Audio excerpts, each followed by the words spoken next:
Pourquoi on veut faire ce projet? Très rapidement, je vais vous raconter une petite histoire. Toujours bien les petites histoires. Il y a plus un an et demi, on vieillit.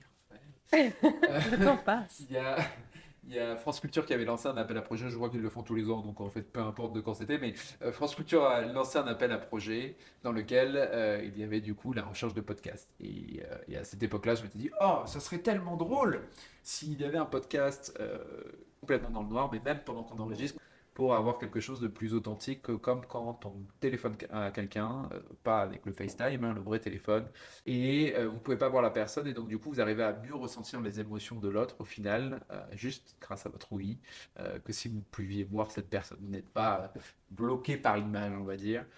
Sauf qu'à cette époque-là, l'idée semblait très sympathique, mais je n'avais personne avec qui le faire, et personne surtout qui pourrait réaliser cette émission, être au cœur de celle-ci, poser les bonnes questions, interagir correctement. Et c'est là où tout a changé. Tada! J'ai rencontré Raphaël. Et grâce à cette rencontre, et ben, du coup, ce projet a vu le jour. N'est-ce pas? C'était extraordinaire. C'était extraordinaire. Voilà. Voilà. C'était deux idées qui vivaient un peu toutes seules, tristounettes, et qui se sont rencontrées, qui se sont dit, viens, on essaye. Et du coup, c'est trop cool. C'est pour ça qu'on vous entendez aujourd'hui cette vidéo. De mon côté, moi, c'est simple. Je me pose toujours énormément de questions sur plein de gens. Je crois que ça fait autant partie de moi que ça fait partie de ma famille, parce que chez moi, c'est ma grand-mère qui m'a donné un peu le virus, qui adorait imaginer la vie des gens qu'elle croisait sur son chemin.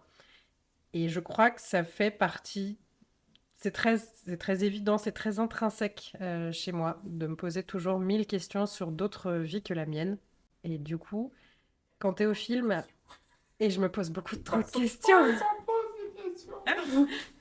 Je préfère me poser des questions sur les autres que sur moi-même, c'est quand même plus simple. Et du coup, Et du coup, quand Théo m'a parlé de son idée, en tout cas au moins du format, ça m'a énormément plu parce que je trouve que ce qui est le plus intéressant dans n'importe quel échange entre deux êtres humains, c'est l'aspect très authentique des choses. J'aime pas parler de la pluie et du beau temps, par contre, je veux savoir ce qui nous traumatise et qu'est-ce qui nous rend profondément heureux. Du coup, bah dans le noir, c'est parfait, parce que si on enlève un sens, probablement que les autres vont s'épanouir, et notamment, on espère aussi enlever de la pudeur ou du doute qui nous censurerait. voilà.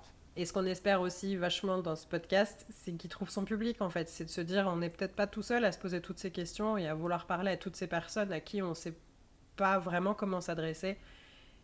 J'ai la prétention de croire que je pose des questions de manière assez sensée et bienveillante pour que ça ouvre la discussion. Et du coup, bah, si vous pouvez avoir les réponses aux questions que vous vous posez tout seul dans votre coin, c'est génial. J'ai trouvé une boîte à bœufs. Pour, le, pour la Savoie.